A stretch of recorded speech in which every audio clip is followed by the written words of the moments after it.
Some artists don't just create music, they create moments. They take you on that specific journey that you never expected, stirring something deep inside of you. At Pithra Music, he is one of those. 14 years of experience behind the decks.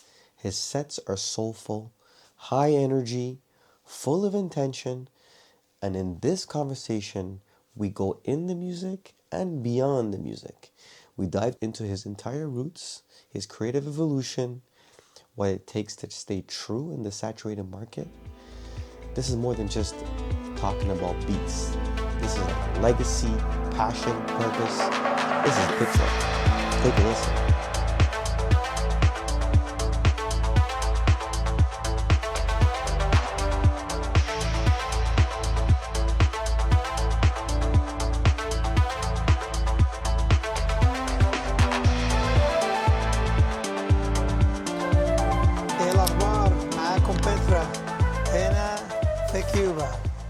How you guys doing today, man?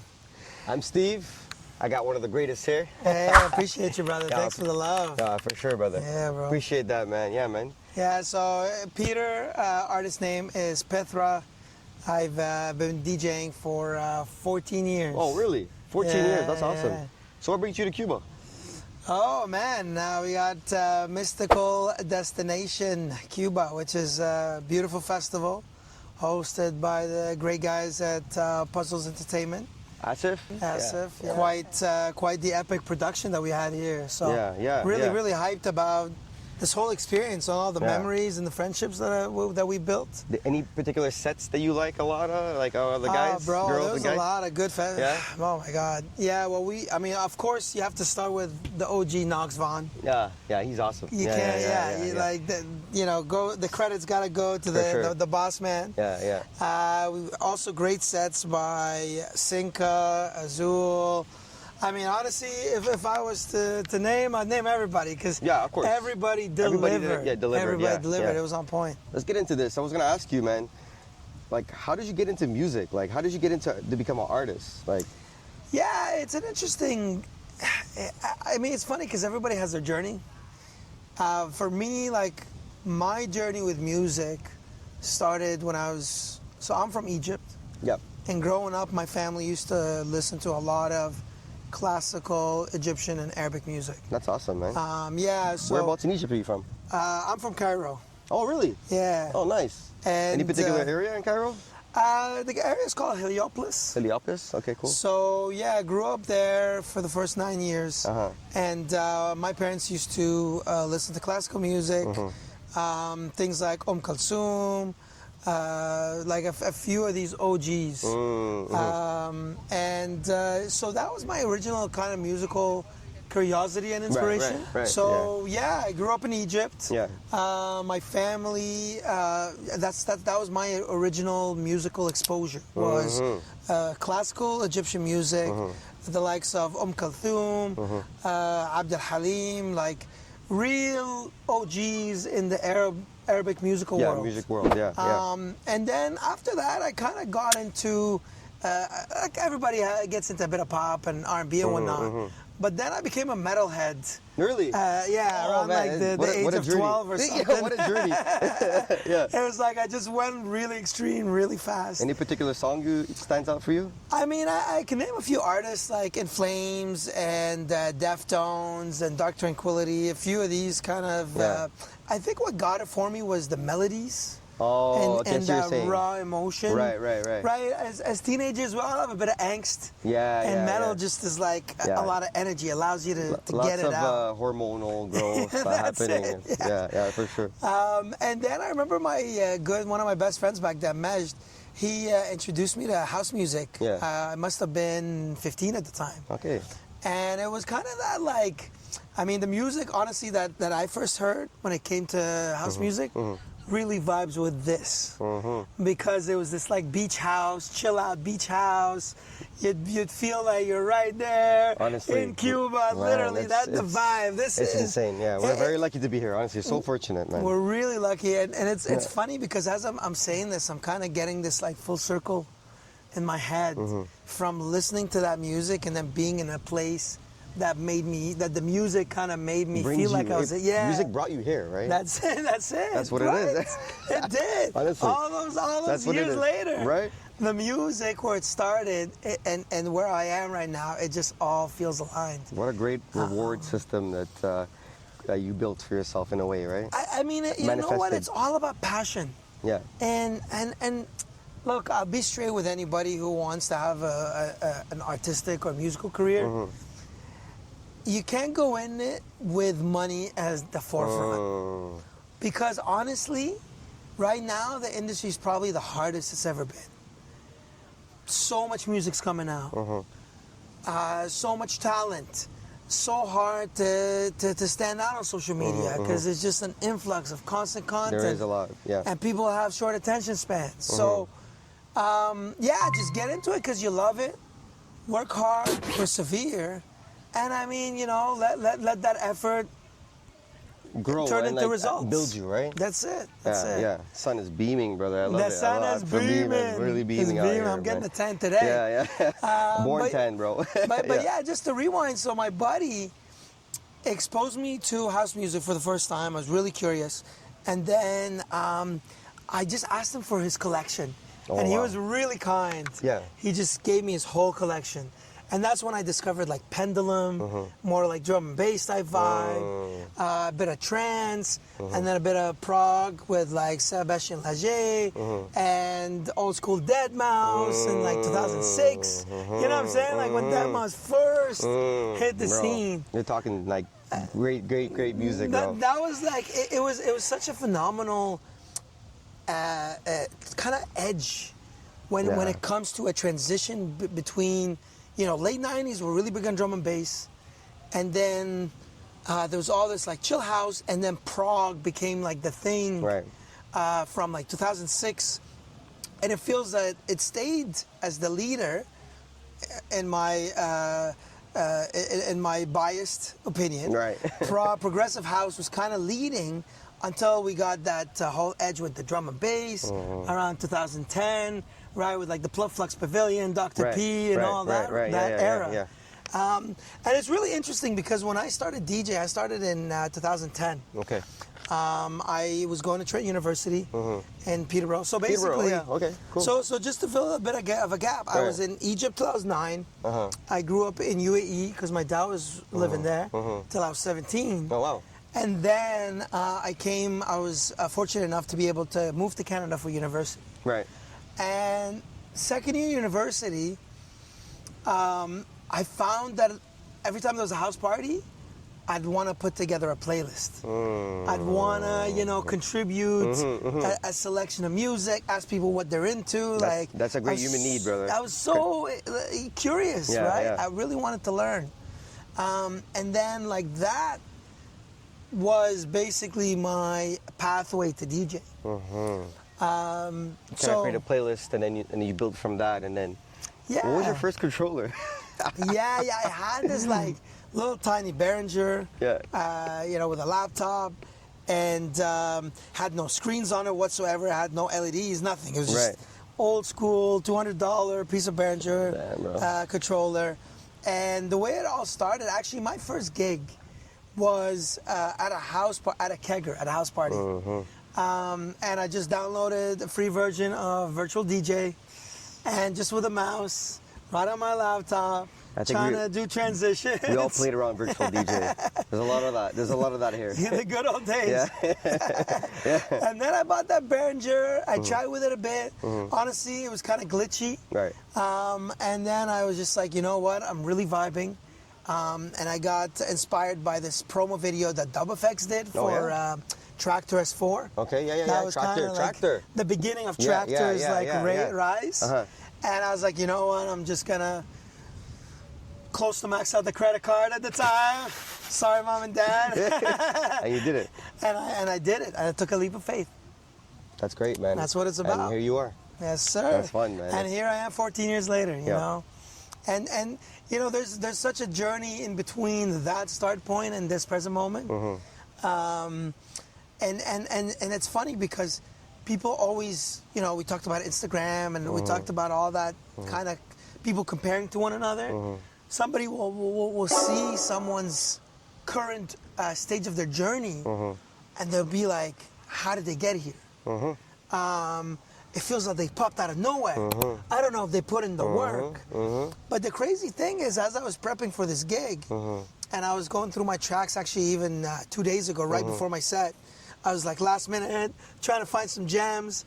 And one of the artists I really love, Georgia Anguili, I only discovered her music like 5 years ago. And as I was digging through her discography, I realized for the first time that actually she's been producing for over 15 years. And so you don't see that. You don't see that journey. No, you don't see that journey. Right? You're like, oh, I just discovered this artist 3-4 years ago and now she's huge. But like there's a story. There's a lot. And that's why I created this, like for you guys to showcase yourself. And this entire process that I've been doing this, I'm like, hey, I want to contribute as much as possible to all you guys. Like, what do I do? True. I mean, I brought my camera, I brought everything I need to do, and I have everything I need. You're a storyteller, Steve. You're a storyteller. I was like, my inspiration was my nephews. Like, my nephews, my 2 nephews. I wanted them to be able to say, hey, you know what?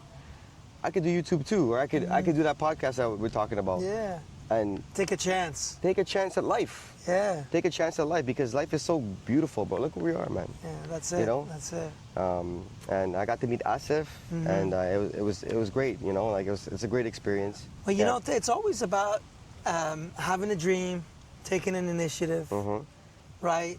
Taking action, buying the equipment, right? Learning how to set up the mic and do this. Yep. I just earlier saw you on the app, controlling the cameras. Like there's a learning curve. It's a learning curve. Right? Yeah. And then putting yourself out there. Yep. And I think that can be applied to anything. So whether much. You're an artist, True. you're a videographer, you're a teacher, you're a student, whatever it is, you have to have a process, and you have to have accountability and commitments and goals, right, that you set.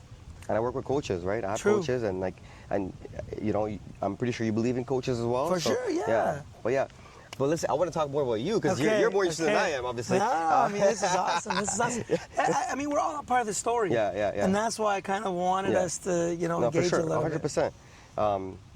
So I wanted to dive in more deep into your creative process.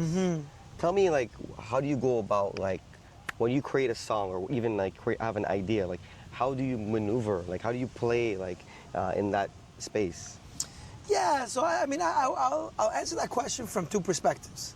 The perspective of a DJ and the perspective of a producer. That's a great way of looking at it. Both 2 different ways. Totally, because they're a bit different. And I mean, I think people sometimes they assume it's all one, right? And so as a DJ, I mean, let's go back in the day, right? Back in the day, it was all vinyl. Right. The DJ was the selector. Right. Selector. Selector. Yeah. And the DJ's job was to curate a vibe, to create a journey, a musical journey. Right. And in a sense, I don't like the phrase gatekeeper, but it was kind of true. They were the gatekeepers of the music because records would come out in limited, like print editions, and. If you guys ever seen the documentary about Play the Record, the record store in Toronto, Play the Record, it talks about how the DJs that were connected got the first dibs. Back in the day, That's right? usually how it is, right? Right, yeah. Yeah. So back then, it's like there was only a few records. They showed up, and the DJ that had it, when people went to his gig to hear that first record for the first time, and the DJ sometimes played the same record 2-3 times a night. Because it was like so fresh and people wanted to hear it. So to play it at the beginning, in the middle, at the end. Nowadays, music is just so accessible. Like, we went from vinyl, then CDs, right? MP3s. And then now it's just all digital and like unlimited.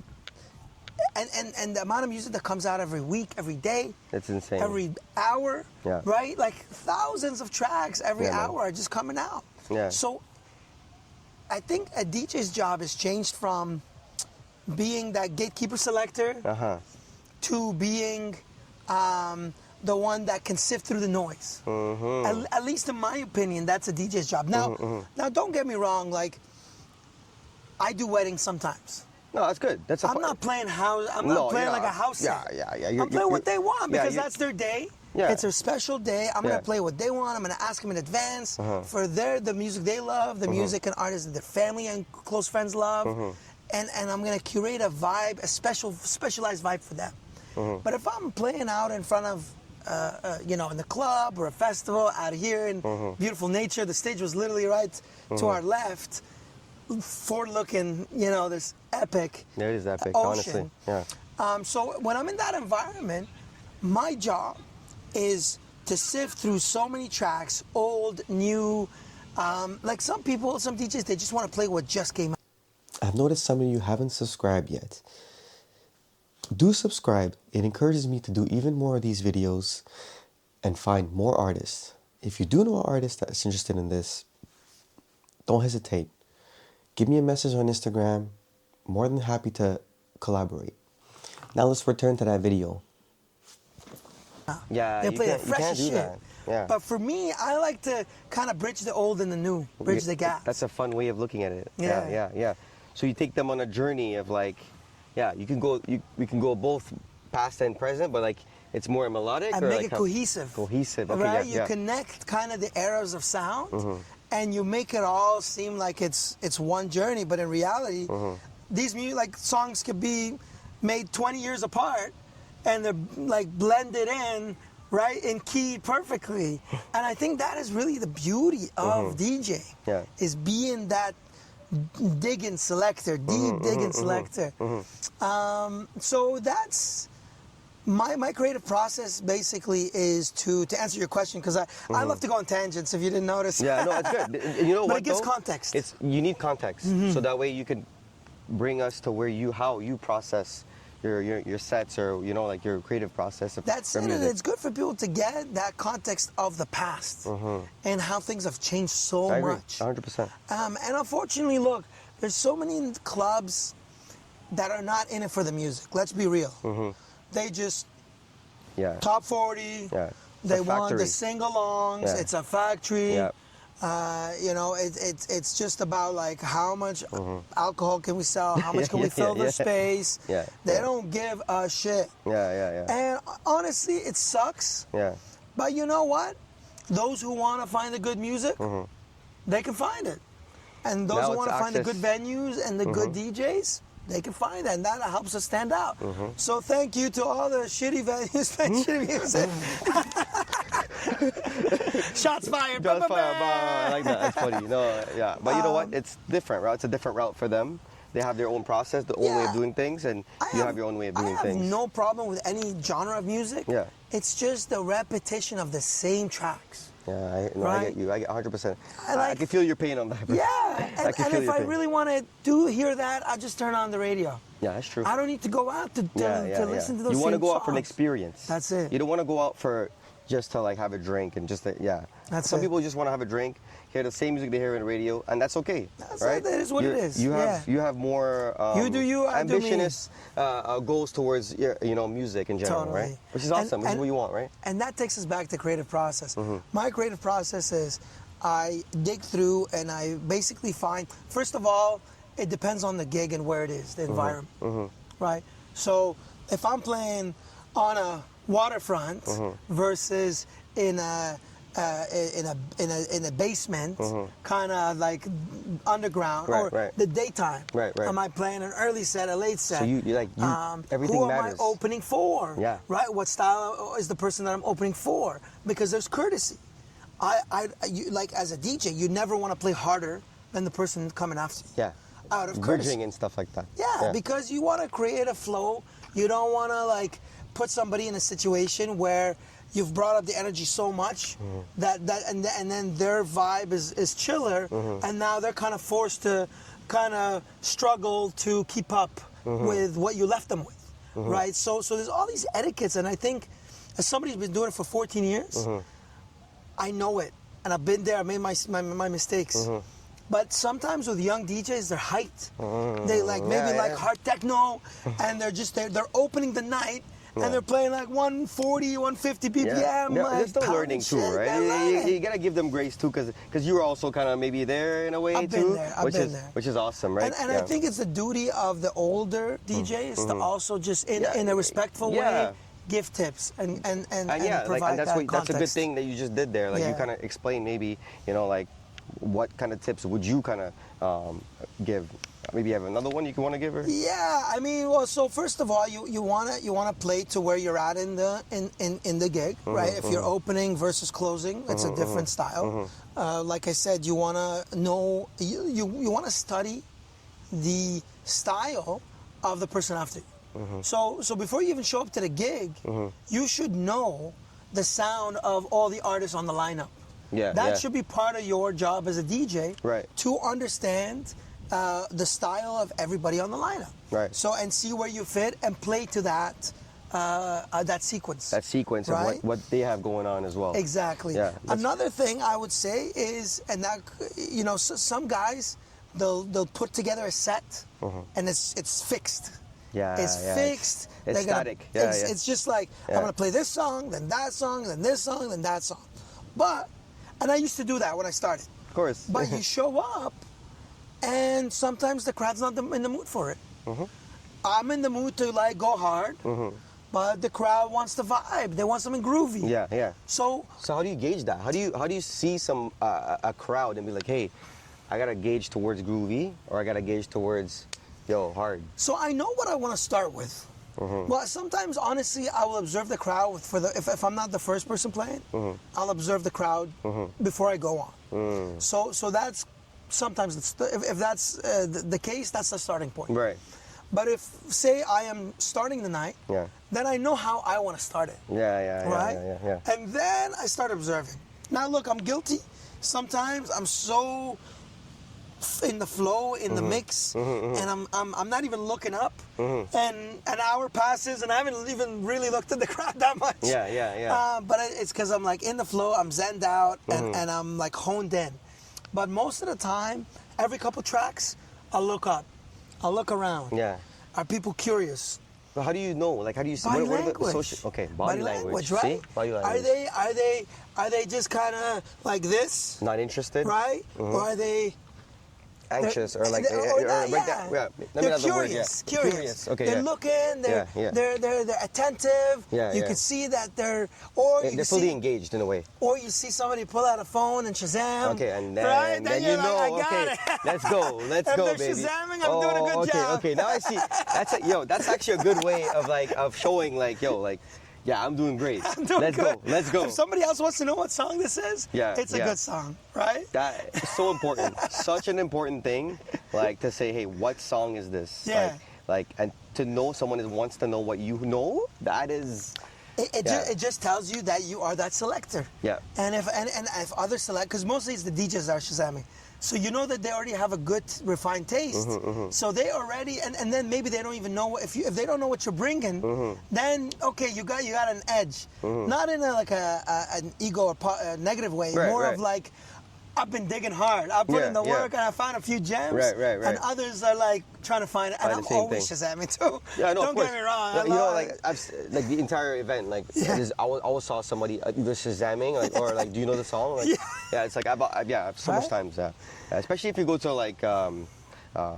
other events as well, you see everybody pulls out their phone and do that. It's which is fun, right? It's great because, and also you have to think about it this way. That artist who produced that song is getting exposure. They're getting more DJs playing their music. And that's more the collaboration listeners. effort of helping another person, right? That's it. That's it. Bro, that's sick. And it's crazy to think that Shazam's only been around for, I don't even know, 10 years or something. Yo, it is true. So even before that, you couldn't find out what song was playing at the club. You know, no access. So and that's the interesting thing is with so much access, it's a double-edged sword. Sometimes, honestly, I'm gonna be honest with you, it can be overwhelming. Because you have so much music to listen to. There's so much to listen to, so many choices. I'm like, do I want to play this? Do I want to play that? And that's why, and that's another piece of advice. If you think that your set is 20 tracks, bring 50, 60 tracks. So that first of all, you're giving yourself more room, more range. Yeah, more range. Just in case the vibe changes and you Right. want to switch it, That's a really good tip. right? Yeah. But you also, you're just in case, like let's say you go through the tracks, you don't want to be like, oh, I'm out of tracks. Yeah, right? that's a really good tip, man. Because a lot of people don't have that set, and it's like, no, They're stuck just on like, it. let's open it up for a bit, And another thing is, sometimes the person before you will play a track that you were planning on playing. And like, you don't really want to play the same track. For sure. Right? So you just got to switch it. Yeah. Gotta I was gonna ask you. Tell me. About your projects. What projects are you working on at the moment, man? Sure, bro. Yeah, so I mean, I am mostly a DJ. I produce a little bit. Okay, cool. But I like to make music with others. Oh, that's fun because then you're also learning and you're also doing your own thing with it. So tell me more about that, man. I'd love to hear that. Yeah, like I have a lot of friends who are great producers. They're very talented. As a DJ, I understand the music. I understand song structure, right? I understand melody. I understand harmony, all those things. But I don't have the technical skills to do a song from scratch. Right, it's okay. Yeah, because there's so much, like there's so many layers to it. There's a lot of elements to move around. I agree. Yeah, using a DAW like Ableton or Fruity Loops or whatever. What do you use? They've become so. I mean, I use Ableton, but again, like my knowledge of it is just enough to get by. So you're always open for collaboration. Always down open to for collaboration. Always down to collaborate. See, that's great. See, that's great because this is an opportunity for them to see how you think and how you want to collaborate with other artists. Yeah, which is important. Totally. Yeah. And for me also, it's a bit of a social thing. Like, I'm a massive extrovert. I love talking to people. Yeah, I'm an extrovert too. Right? I love being out there. That's what we're here, right? The hype, yeah, exactly. Yeah, man. Exactly. So even just the process of sitting there and making a track, it's just too much for me. Yeah. And I just feel like I need to get out. Like, I could do it. My attention span, unfortunately, is short. So you're like macro. everybody You're else. the macro guy. You come in with the macro moves. Yeah. And you're like, this is where I want to move the music. And song structure. And song structure. Yeah, and ideas. I can bring ideas, and I'm like, yo, You're like Diplo. I'll do a sound. I'll say it out, and then a buddy will be like, oh yeah, I know how to make that, and they'll be kind of like Diplo. Diplo's like that. Yeah. It is. So that's cool. one of my projects as a just bit of music production. I also I'm a co-founder of a music and art collective. Oh, interesting. It's called Music Art People, PPL. Where's this? Out of Ottawa. I live in Ottawa. Ottawa. Yeah. So the founders are myself, Pithra, Jay Fun, and Nikolai. Okay. We're the three founders.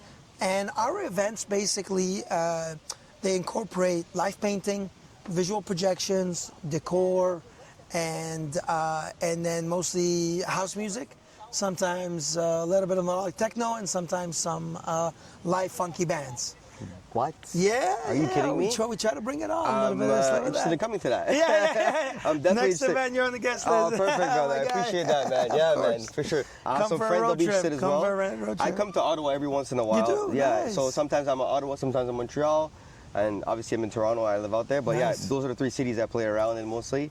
Bro, I would love to be a part of that. Yeah. We'd love to have you. And you know what? Like, we're having this conversation right now because I took that DJ journey and you took this project journey. Yeah. Right? And we love music. Yes. And really, that's what it's about. Anybody who's listening to us right now, if you want to be DJing on a beach, you could be DJing on a beach. 100%. Right? Yeah. It's like, find out what you want to do and make a plan. I agree. Yeah. Short term, mid term, long term. Yep. Right? Vision, actionables, goals. Yep. And I mean, the rest is gonna be history. Honestly, man, yeah, man. So yeah, just that's great that you told me all of this great stuff as well. I want to ask you, what's 3 things you're grateful for at the moment right now? Honestly, I'm grateful for the present moment. Present moment. I can't control the past. None of us can. Right? None of us can really control the future. You can plan, but you can't control the future. It's true. You can be prepared, right? So I'm really grateful for this present moment. and this beautiful nature that we're in. Present moment. We take so much for granted on a daily basis, right? We take all of our privileges for granted, our lifestyle, right? The ability to get up and travel, right? I'm also grateful for that freedom, right? Freedom, yeah. The freedom to move around, to speak, to share knowledge, to meet people. Yes. To be on a podcast. That's it. To be on YouTube. That's it. Let's go, baby. And I'd say the last thing, I'm definitely grateful for this community of people that I met this week. Yeah, I agree. You know, we've all been here. Honestly, as somebody who's in Ottawa and most of the peeps were from Toronto, Right. I didn't really know a lot of people. Yeah. But I could say that a week later, I'm leaving with a bunch of best friends. Yep. Right? A great community of like-minded people. Yes. We all connected and vibed on the music, our love for community. So, And Asif is really the main character and of the this whole entire Puzzle process. Tim and crew, all of them. Yeah. Like everybody really puts and you so know much what? work. And like, to be honest with you, I always wanted to say how grateful I am to Asif. You know, like he made all this possible for all of us. True. You know.